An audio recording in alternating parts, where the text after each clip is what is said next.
Hello dear student, कैसे हो आप सभी लोग। उम्मीद करता हूँ सब अच्छे होंगे, सबकी पढ़ाई शानदार चल रही होगी। प्यारे बच्चों, लेटेस्ट अपडेट आ रही है। जो कर्मचारी चयन बोर्ड राजस्थान की JN की भर्ती है सिविल, इलेक्ट्रिकल और मैकेनिकल के लिए, तो उसके बारे में बात करने वाले हैं। नोटिफिकेशन के बारे में एग्जैक्ट बता दिया गया है और नोटिफिकेशन आपका कब तक आएगा, आपके सिलेबस के अंदर क्या क्या चीज़ें रहने वाली है, आपका एग्जाम कब तक होने वाला है और कौन कौन सी बुक से आपको पढ़ाई करनी चाहिए, इन सब चीज़ों के बारे में थोड़ा डिटेल में जानने वाले हैं। और देखो, इन सब चीज़ों के बारे में, खास तौर से पढ़ाई के बारे में, सिलेबस के बारे में, स्टडी मटेरियल वगैरह, इन सब चीज़ों के बारे में अभी से जानना और अपनी प्रिपरेशन स्टार्ट करना बहुत ज़्यादा ज़रूरी है ना। क्योंकि अभी टाइम कम है, बाद में बस वही होता है नोटिफिकेशन आने के बाद में, सर कोई छोटी गाइड बता दो राजस्थान जीके की, आप जो बता रहे हो वो तो बहुत बड़ी है, टाइम हमारे पास में कम है ना। अगर आपको JN बनना है, वैकेंसी वैसे देखें तो 1000 से ज़्यादा है, फिर भी कंपटीशन तो रहेगा ही रहेगा। इसलिए तैयारी आपको अभी से स्टार्ट करना है, तभी जाकर के आपका अपना जो सिलेबस है वो कंप्लीटली कवर होगा और अच्छे तरीके से आप उसको कवर कर पाओगे ना। आनंद फानंद में चीज़ें, पहली चीज़ तो ये है कि कवर नहीं होती ढंग से, अगर बाद में कवर भी कर भी लेते तो वो चीज़ें ज़्यादा टाइम तक अपने को याद नहीं रहती है ना। इसलिए अभी से आपको अपनी तैयारी स्टार्ट कर देनी है अगर आपका राजस्थान के अंदर कर्मचारी चयन बोर्ड के थ्रू JN बनना है तो ना। 4-5 डिपार्टमेंट के अंदर आपके लिए, आपके पास में भर्ती आने वाली है और अवसर को खोना नहीं है, क्योंकि आगे उम्मीद पता नहीं है कब तक होने वाली है, क्योंकि राजस्थान के अंदर वाटर बक्स है, उसका भी निजीकरण अभी किया जा रहा है, तो आगे की चीजों पे अपन भरोसा नहीं कर सकते। अभी जो आपके पास में एक मौका है उसको बिल्कुल भी गंवाना नहीं है, ठीक है। चलिए अपन बात कर लेते हैं, ठीक है। नोटिफिकेशन, एग्जाम डेट, इन सब के बारे में चर्चा करने वाले हैं और बात कर लेते हैं अपन लेटेस्ट जो अपने पास। सबसे पहले विभागों के बारे में थोड़ा सा मैं आपको बता देता हूं, किस डिपार्टमेंट के अंदर वैकेंसी आने वाली है। यहाँ पे देखिए विभागवार जो 2024 भर्ती का विवरण है वो अपन देख लेते हैं। टोटल अगर वैकेंसी मैं आपको बताऊं तो 1000 प्लस ही आपकी वैकेंसी आने वाली, लगभग मान के चलिए 1000 वैकेंसी है ना। PWD सार्वजनिक निर्माण विभाग है, वैसे देखें तो यहाँ पे वैकेंसी बहुत कम है ना, क्योंकि काफी बड़ा डिपार्टमेंट है। इन सब के अंदर वैसे देखें तो यही सबसे बड़ा डिपार्टमेंट है। तो यहाँ पे जो वैकेंसी आती है ना वो आती है सिविल ब्रांच के लिए, ओनली सिविल के लिए रहेगी, डिप्लोमा डिग्री अलग अलग, ठीक है। उसके बाद ये आपका WRD है, जिसको अपन सिंचाई विभाग बोलते हैं। यहाँ पर भी वैकेंसी बहुत ज्यादा कोई खास तो नहीं है ना, लेकिन उम्मीद करते हैं कि ये वैकेंसी निकालने के बाद में है ना जल्दी से और वैकेंसी जारी कर दे। 150 वैकेंसी यहाँ पे है, यहाँ पर भी ज्यादा जो चांस है वो सिविल के ही रहने वाले। उसके बाद PHET है ना, जो अपना वाटर बक्स के नाम से जिसको जानते हैं, 124 वैकेंसी है यहाँ पे। तो यहाँ पे तीनों ब्रांच के लिए वैकेंसी रहेगी, सिविल के लिए भी वैकेंसी, मैकेनिकल के लिए भी और इलेक्ट्रिकल ब्रांच के लिए, डिप्लोमा डिग्री, सब के लिए अलग अलग डिवाइड करके रखेंगे। AMD है, इसमें उम्मीद है सिविल, इलेक्ट्रिकल, मैकेनिकल सभी के लिए वैकेंसी रहेगी।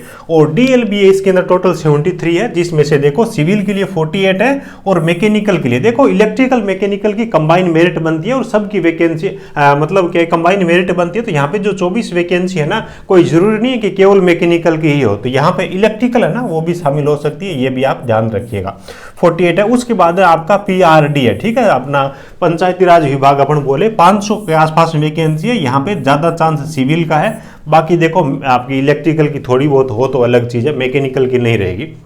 ये चीजें इस हिसाब से यहाँ पे होगी है ना। और PRD है ना, इसके अलावा सभी विभागों की जो अभ्यर्थना है वो कर्मचारी चयन बोर्ड के पास में आ चुकी है और PRD की अभ्यर्थना आते ही वैकेंसी जारी कर दी जाएगी। अब देखिए लेटेस्ट जो ट्वीट है किया गया कर्मचारी चयन बोर्ड के जो सेक्रेटरी आलोक राज जी, उनकी तरफ से, वो मैं आपको लेके चलता हूँ, उसके बारे में बता देता हूँ है ना। कहाँ गया, चलिए। और जिन बच्चों को देखो स्टडी मटेरियल की जरूरत है, कंटेंट की जरूरत है, खास तौर से जो डिप्लोमा किए बच्चे, हिंदी मीडियम का कंटेंट मार्केट के अंदर मिलता नहीं है, बोलते हैं कि सर कहाँ से लें, कौन सी बुक लें, बेस्ट गाइड के बारे में बताओ। अब जब हिंदी मीडियम वाले बच्चों के लिए कंटेंट अवेलेबल ही नहीं है, मार्केट के अंदर बुक्स अवेलेबल नहीं है, तो बेस्ट बुक तो बताइए कहाँ से, है ना।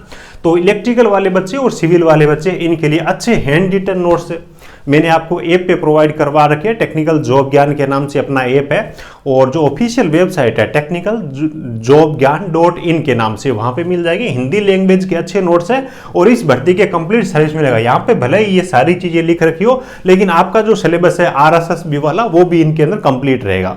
ठीक है। हैंड रिटन नोट्स है, बाई पोस्ट हम भेजते हैं। हिंदी लैंग्वेज के नोट्स है। इंग्लिश के जो टेक्निकल टर्म्स है वो हिंदी और इंग्लिश लगभग दोनों लैंग्वेज के अंदर रहेगी। डिप्लोमा वाले बच्चों के लिए पूर्णतः मतलब बहुत अच्छी है। सिविल वालों के लिए भी देखो, सिविल का ऐसे समझिए 70-80% तक सिलेबस रह सकता है। फॉर एग्जाम्पल अगर अपन सिविल की बात करें तो यहाँ पे कर्मचारी चयन बोर्ड के सिविल डिप्लोमा में अगर आप सिलेबस देखोगे तो लगभग 6-7 सब्जेक्ट आपको मिलेंगे। वही बीटेक के अंदर आपको सब्जेक्ट है वो 9-10 के आसपास में है। तो इस चीज का थोड़ा ध्यान रखना है। बाकी जो भी बच्चे हिंदी से हो चाहे इंग्लिश से हो, नॉर्मल हिंदी को जो रीड कर सकते हैं वो इन नोट्स को बाय कर सकते हैं। डाक के जरिए आपको भेजने वाले इस प्रकार की स्पाइरल बाइंडिंग वाली आपके लिए फाइल रहेगी। ठीक है, इस प्रकार का कंटेंट रहेगा विद डायग्राम, बहुत ही अच्छा रहेगा। ऐप और ऑफिशियल जो वेबसाइट है technicaljobgyan.in है ना, तो वहां से आप बाय कर सकते हो। टाइम से ये चीजें आपकी पढ़ना स्टार्ट कर देना, मेन चीज है पढ़ाई, वरना वही है कि भर्तियां आती रहेगी और जाती रहेगी, आप कुछ कर नहीं पाओगे। चलिए है ना, ये अपना लेटेस्ट ट्वीट किया गया आलोक राज्य की तरफ से। इन्होंने क्या यहाँ पे बताया, जेईएन भर्ती के लिए पीआरटी है ना, पीआरटी और पीआरडी दोनों एक ही चीज है, क्योंकि इनके मैंने ट्वीट देखे, बहुत सारी जगह ग्रामरली जो मिस्टेक होती रहती है ना। से अर्थना का इंतजार है, जल्दी आने की संभावना है, नोटिफिकेशन अक्टूबर में जारी कर देंगे। यानी कि अक्टूबर के महीने में, यानी कि सितंबर का महीना तो एंड ही हो गया, तो और ज्यादा कुछ टाइम बचा नहीं है। अगले महीने में तो आपका नोटिफिकेशन ही आ रहा है ना। एग्जाम दिए हुए दिनों पर हो जाएंगे। अब देखो यहाँ पर भी थोड़ी सी मिस्टेक इन्होंने कर रखी है, नो चेंज इन डेट, यानी कि पहले जो इन्होंने कैलेंडर जारी कर रखा है, डेट जारी कर रखी है, एग्जैक्ट उसी डेट को इनका बोलना है कि आपका एग्जाम होगा। पूरे मन से तैयारी करें, तो अभी से आपको बहुत अच्छी तरीके से तैयारी करनी है।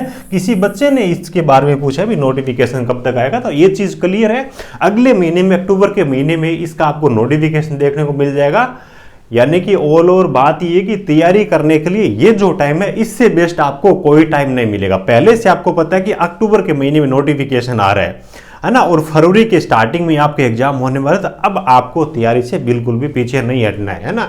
पूरा स्टडी मेटर आप लेके बैठ जाओ पहले से, और दिन प्रतिदिन है ना टॉपिक वाइज बस चलते रहो, वो चीज़ है। और सिलेबस आप जब कंटेंट पहले पास में लेके बैठोगे, उसके बाद में कंप्लीट कर लोगे पूरा, तो एक अलग ही आपके अंदर कॉन्फिडेंस आएगा। कॉन्फिडेंस का हमेशा एग्जाम के अंदर फायदा मिलता है ना। कंटेंट पहले कंप्लीट लेकर नहीं बैठोगे तो कुछ चीज़ें आज तैयार कर ली, फिर किसी के पास में और बुक देख ली, तीसरे दिन किसी के पास में और बुक देख ली, पूरा कंटेंट पढ़ते जाओगे, फिर भी वो कॉन्फिडेंस नहीं आ पाएगा, है ना। क्योंकि जितनी आप बुक्स देखोगे सब नहीं आपको दिखेगी। तो जितना आपको कंटेंट लेना है, एग्जाम ओरिएंटेड कंटेंट स्टार्टिंग में ले, उसके बाद में आप अपनी तैयारी पे फोकस करें, इधर उधर आपको बिल्कुल भी भटकना नहीं है। ठीक है, तो ये सब जानकारी अपने को दे रखी है। इनका जो कैलेंडर है वो भी अपने पास में है। वैसे तो मैंने इसके बारे में ऑलरेडी पहले बताया था, लेकिन बच्चे भूल जाते हैं ना, जब इस प्रकार की ट्वीट आते हैं, मैं टेलीग्राम में शेयर करता हूँ तो कई सारे बच्चे मैसेज करते हैं कि सर ये भर्ती कौन सी है, सर इनका एग्जाम होने वाला, लेकिन इसका तो अभी तक फॉर्म ही नहीं भरा गया। तो एक्चुअल में अक्टूबर में फॉर्म भरे जाएंगे, उसके बाद में ये आपके एग्जाम डेट रहेंगे, है ना। तो देख लीजिएगा, नॉन सीईटी है ना। डाउट होंगे कई सारे बच्चों को भी सीईटी से होगा या नॉन सीईटी से होगा, तो सीईटी वगैरह का यहाँ पे कोई भी लेना देना है नहीं। ठीक है, और एग्जाम डेट के बारे में अगर अपन बात करें, जैसे कि मैंने आपको बताया अभी फरवरी के स्टार्टिंग से स्टार्ट हो रहे हैं अभी, है ना। 6 फरवरी से आपके एग्जाम स्टार्ट हो रहे हैं, सितंबर का महीना एंड हो गया, अक्टूबर, नवंबर, दिसंबर और जनवरी, तो कुल मिला के आपके पास में 4 महीनों का टाइम है। अगर कल से ही आप पढ़ाई स्टार्ट करते हो तो, है ना, तो स्टार्टिंग के तो क्या कि 10-15 दिन बच्चे ज़्यादा सीरियस नहीं होते। एक दिन कोई कंटेंट लेके आता है, 5 दिन बाद में कोई सा कंटेंट लेके आते हैं, है ना। तो मोटा मोटी आप पढ़ाई करने के लिए आपके पास में 90 दिन 100 दिन के आसपास में टाइम है। इसमें जो बच्चा फाइट कर जाएगा वो कर जाएगा, पीछे रह जाएगा, उसको 2-3 साल 3-4 साल या फिर और भी ज़्यादा वेट करना पड़ सकता है ना। 6 से 9 है, सॉरी, है ना, ये जैसे कि बता रखा है 6 से लेकर के 9, है ना। चलिए अब मैं आपको थोड़ा सा सिलेबस के बारे में भी बता देता हूँ। बहुत सारे बच्चों को तो इनके बारे में ऑलरेडी पता होगा, फिर भी जो नए बच्चे हैं जान लीजिएगा, अपना सिलेबस के बारे में देख लेते हैं ना। चलिएगा भाई, ये इनकी ऑफिशियल वेबसाइट के जरिए आप बोले कि भी ऑफिशियल इनका सिलेबस है 2022 भर्ती के अंदर था, अभी तक यही है, अभी तक कोई इसके अंदर चेंज है नहीं, और उम्मीद भी नहीं है अभी कोई चेंज ये करेंगे। इसके अंदर 2 प्रकार की चीजें आपसे पूछी जाती है।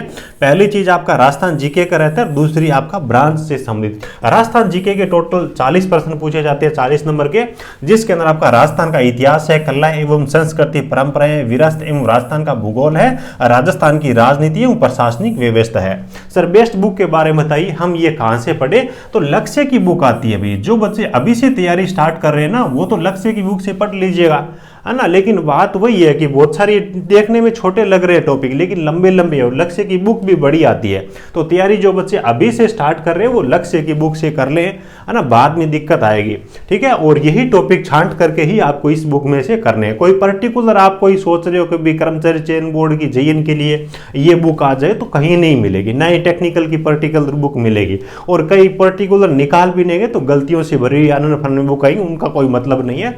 तो आपको स्टैंडर्ड जो बुक्स होती है वहीं से तैयारी करनी है।